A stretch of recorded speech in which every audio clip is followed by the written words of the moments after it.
Listen, I know this is going to sound a little bit fucked up, but just hear me out. One of my favorite things at work is when one of the guys gets mad. I've worked jobs with all women, and that's a whole lot of, people get pissed off at each other, and then there's a little bit of gossip, and then occasionally someone starts crying, and then it's like a silent afternoon. No one's talking to each other. But men, there's multiple ways that this can go down, and they're all great. Number one, my personal favorite is one time I got into it with an employee, and he told me if I was a man, he would have hit me a long time ago. Worst part is this came about because I told him he was a shit employee because he kept calling off.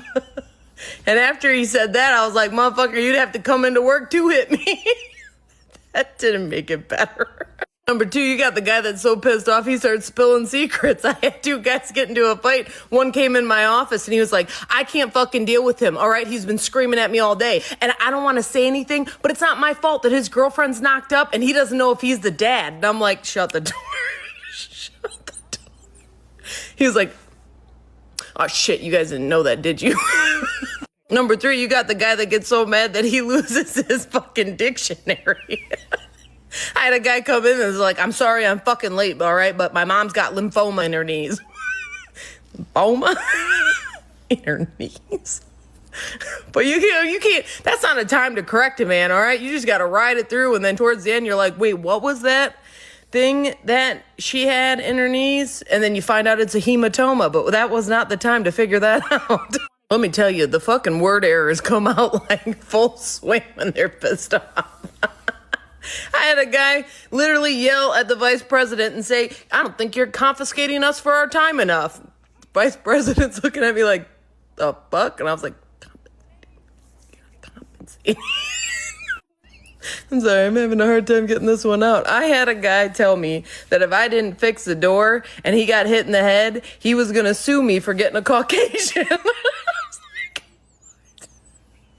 what? And the worst part is, I'm like, I don't know if he actually thinks that's the word or now's not the time to bring it up, but like, bruh.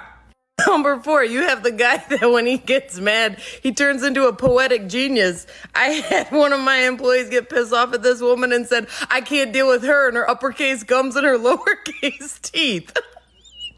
Number five, you have the guy that when he gets in trouble, he tries to take everyone fucking down with him. I was talking to an employee like, yo, you smell like a head shop real fucking bad. And he was like, I don't know why you're getting on my ass. That dude was vaping in the garage the other day. Yeah, buddy, what's up? Snitches get stitches. I was like, in this instance, you're the snitch. What are you doing, guy?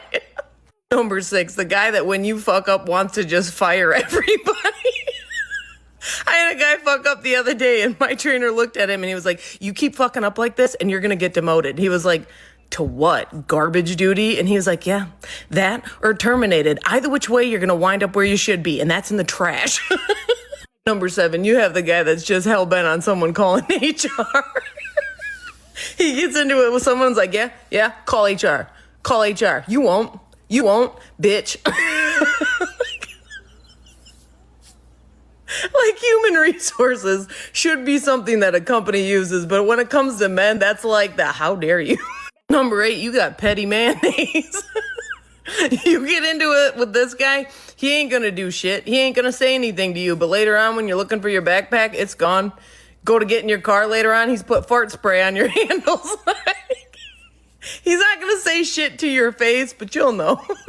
See, and that's 8 reasons why working with a bunch of men is just a fucking good time. Because, I mean, who wants to sit around and gossip and fucking cry when you could just while out and be a menace to society?